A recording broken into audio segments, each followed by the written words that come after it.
Our next guest has more than 2 decades of experience in journalism, public relations, and communications.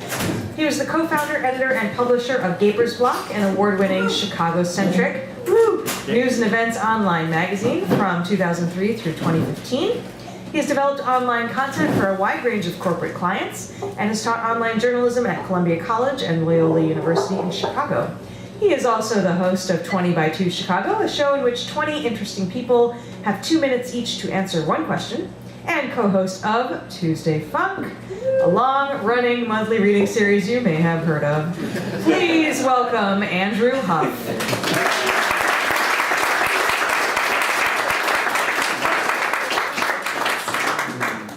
Why, thanks, Eden. So nice to be here tonight.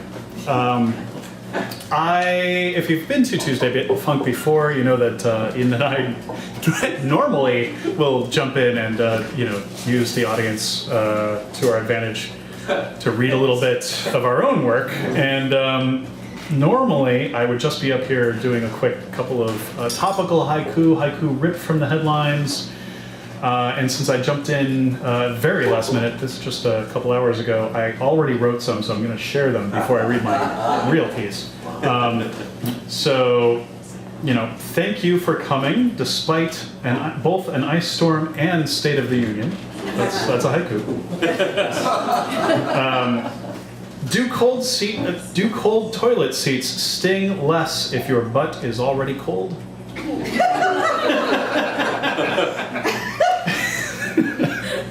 Glad that one struck a chord with some folks. 70 degrees from Thursday to Saturday. Thanks, global warming. And a couple of audience members right over there, Brian and Laura, gave me this interesting thing. It's called high cubes. It's basically a whole bunch of dice with 1 to 3 syllable words on them and a couple of inspiration dice, and so I decided to use that and see how it worked, and so this is what I wrote. Our parallel dilemma: what if we are following behind the wrong one? Thanks. So,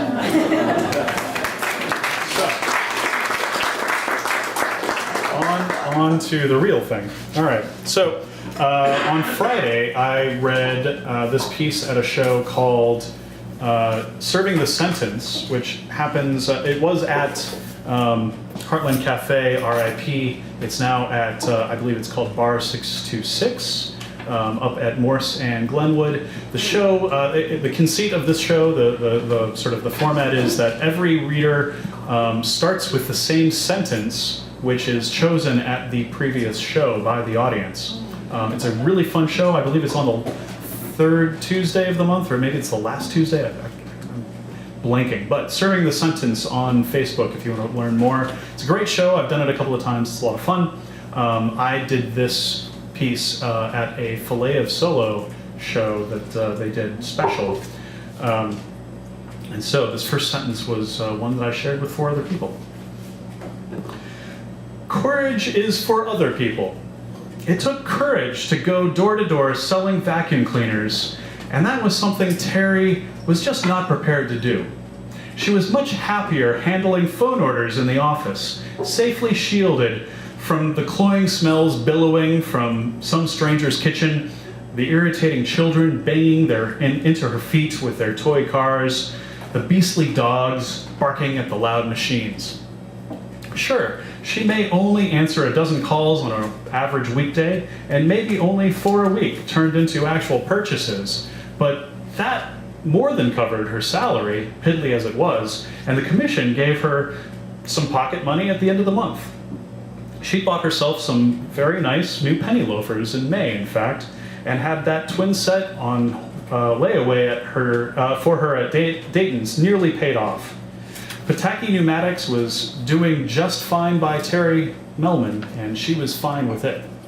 She didn't see why she needed to go through the hassle of growing her numbers. And she was really well liked by the other salespeople. She helped put together their kits and was happy to help them rehearse new sales pitches. Plus, She handled various clerical tasks for the team that would otherwise fall on the already overworked shoulders of Janet, owner Bob Pataki's secretary. Bob Pataki didn't see all that. He had hired her to be a traveling saleswoman and not an answering service, and Pataki Pneumatic's numbers were growing even if Terry's were not. She needed to get with the program or he'd find someone who would.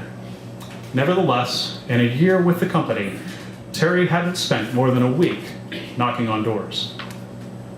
So Bob devised a plan that would teach her a lesson. During the annual month-long spring sales contest, commissions would be doubled, and this year, the top seller would win a trip to sunny Palm Beach. Terry had always wanted to go to Florida.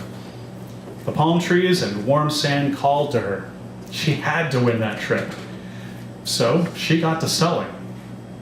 Bob's plan had certainly worked, but not quite as he'd expected.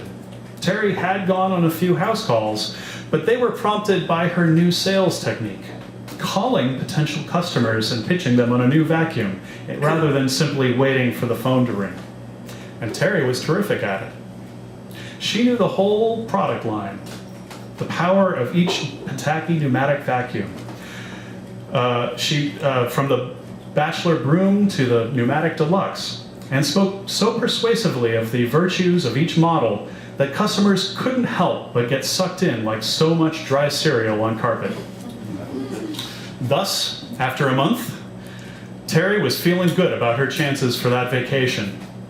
That feeling was bolstered by Janet, who confided to her by the water cooler that she'd compiled the sales report for Bob, and as of Friday, Terry had sold one more machine than Dennis McDade, the company's best salesman and Bob's frequent golf partner.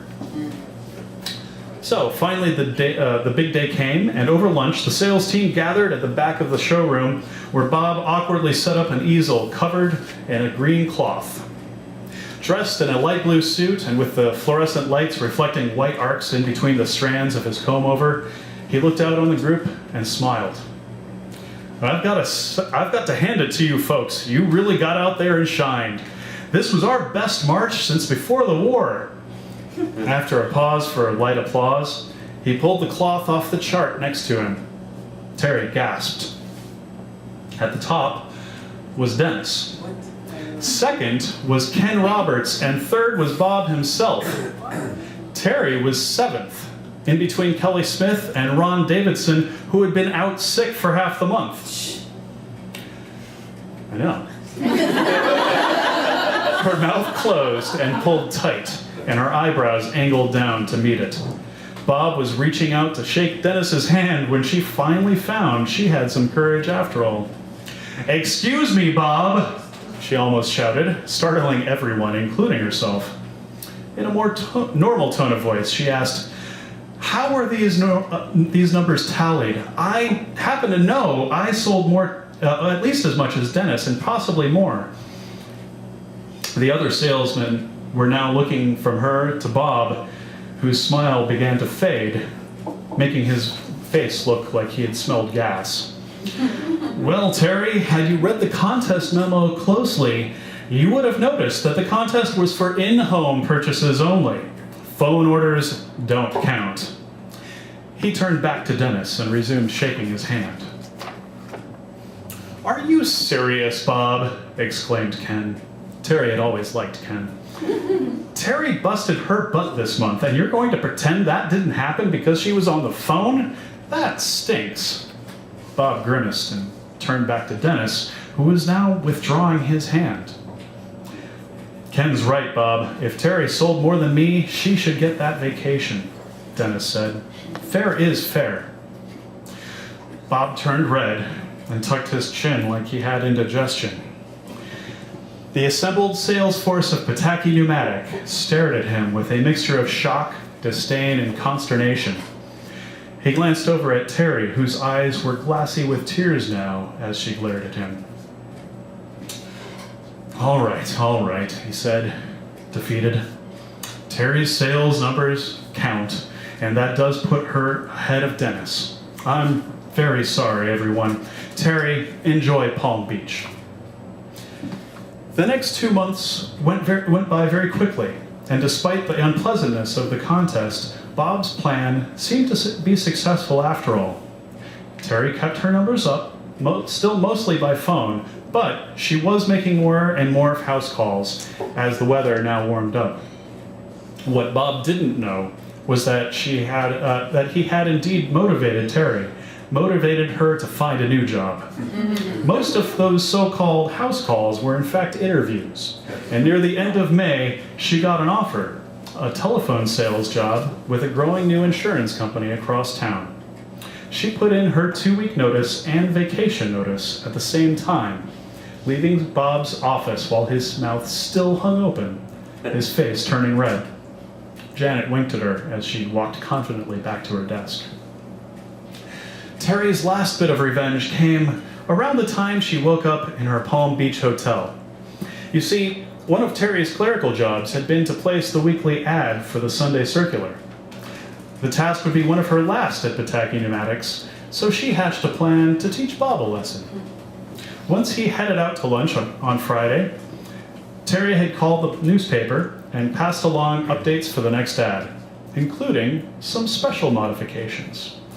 Instead of listing the Pneumatic Deluxe as costing $87.95, she set it at $78.95 and made it a call-in special. That would make the profit on the Deluxe just $5 and would have the phones ringing all day. Terry wanted to make it rough on Bob, but not put him out of business. Then she made one last flourish in the copy. The ad said, "Task for Bob. Thanks."